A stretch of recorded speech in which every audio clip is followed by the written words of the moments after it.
Assalamualaikum warahmatullahi wabarakatuh. Hari ini kita akan menyambung kembali asas OS kita yang pertama.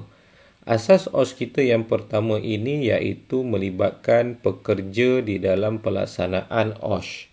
Bila kita cerita tentang pekerja, pekerja merupakan aset kepada syarikat.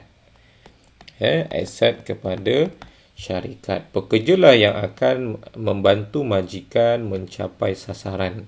Pekerja juga akan membantu syarikat menjana keuangan.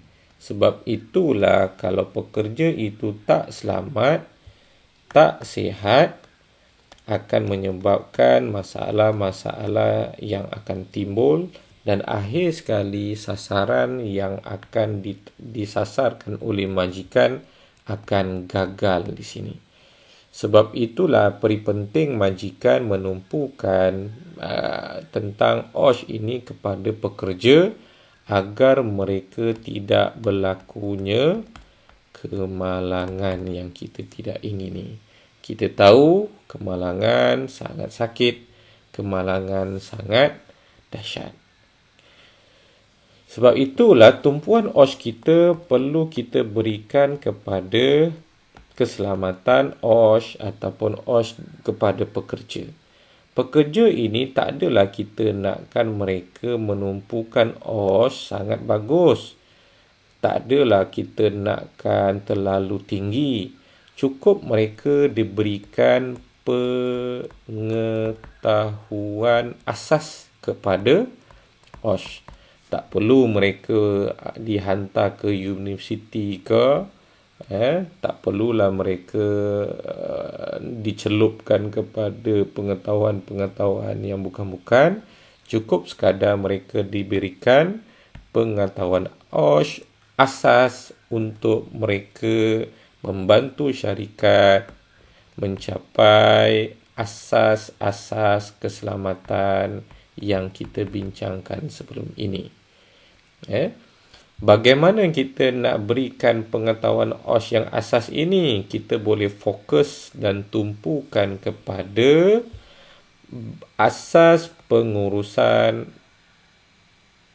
risiko, risk management. Walaupun kita faham pengurusan risiko ini terlalu besar skopnya, cumanya hari ini sebenarnya sebahagian pengurusan risiko ini, kalau kita ambil sebahagiannya, kita akan mendapati pekerja yang akan kita libatkan nanti hanya cukup sekadar mengetahui dua asas penting yang perlu mereka berperanan di dalam pelaksanaan OS. Apakah dua asas yang mereka perlu jalankan? Yang pertama, mereka perlu kenal hazard. Dan yang kedua, bila mereka dah kenal, bolehlah buat kawalan dari risiko yang ada. Sebenarnya cukup bagi pekerja ditumpukan kepada dua perkara ini. Dalam pekerjaan mereka, semasa berada di dalam organisasi, apa sahaja yang mereka lakukan. Mereka buat kerja welding, mereka buat kerja menukang. Tak kisahlah apa sahaja kerja mereka, pastikan mereka mengetahui asas keselamatan pengurusan risiko yang ada agar mereka kekal dalam keadaan yang selamat. Kita tak nak hanya majikan sahaja yang tahu safety.